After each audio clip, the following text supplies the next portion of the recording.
Be Amna کو اللہ تعالیٰ نے بشارت دی کہ آمنہ خوش ہو کہ تیرے شکم میں سردار دو جہاں اور محتران خلقت نے قرار پایا ہے،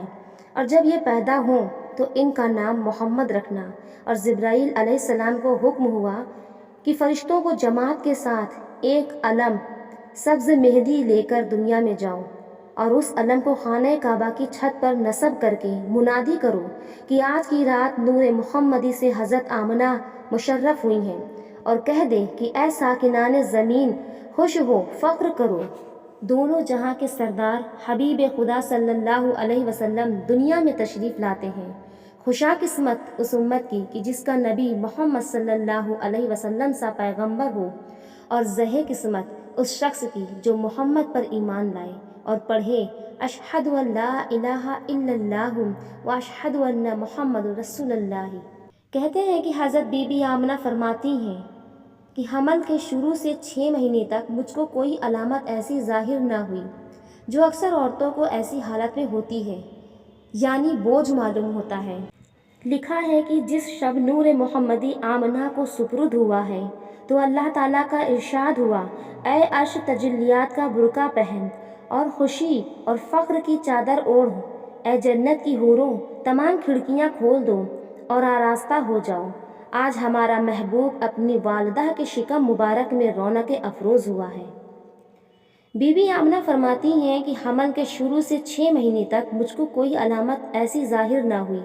جو اکثر عورتوں کو ایسی حالت میں ہوتی ہے، یعنی بوجھ معلوم ہوتا ہے، بلکہ جس قدر ولادت کا زمانہ قریب آتا جاتا تھا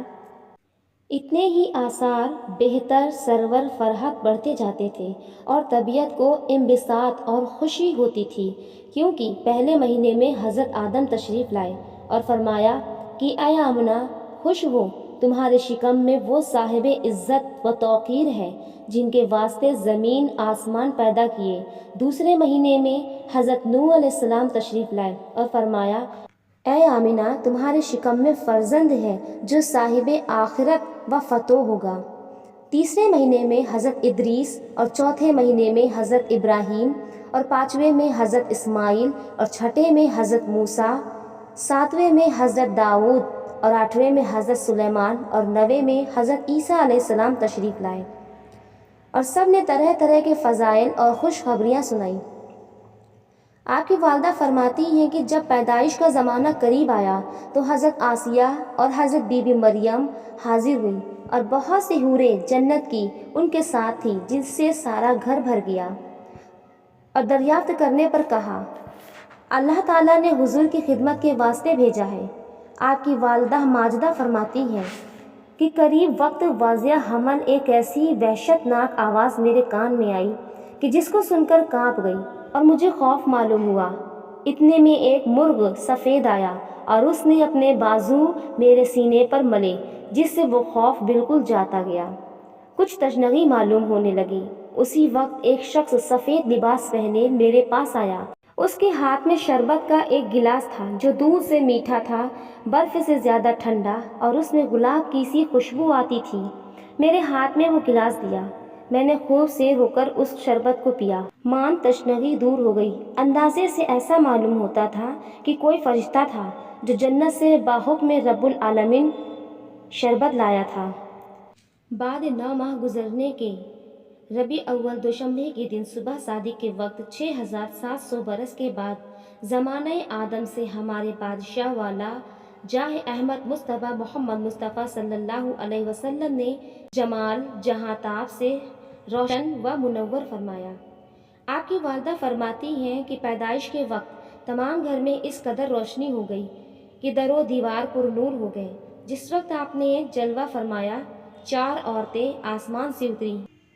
ایک بی بی حوا علیہ السلام، دوسری بی بی آسیہ علیہ السلام، تیسری سارہ علیہ السلام، چوتھی بی بی ہاجرہ علیہ السلام۔ ایک کے پاس طشت سونے کا، دوسری کے پاس زمرد کا لوٹا، تیسری کے پاس سفید حریری، چوتھی کے پاس بہشتی عطر جس سے تمام مکان مہک گیا۔ کہتے ہیں کہ آپ کی پھوپھی بی بی صافیہ فرماتی ہیں کہ آپ کی ولادت کے وقت میں حاضر تھی، اس وقت تمام روشن ہو گیا، اور اس کی روشنی میں نے 6 چیزیں عجیب و غریب دیکھی۔ ایک تو آپ نے پیدا ہوتے ہی سجدہ کیا اور حبلی امتی فرمایا، دوسرے آپ کا نور چراغ پر غالب تھا، تیسرے میں نے چاہا کہ آپ کو نہلاؤں تو غیب سے آواز آئی کہ اے صفیہ تو تکلیف نہ کر، ہم نے اپنے حبیب کو دنیا میں پاک و صاف بھیجا ہے۔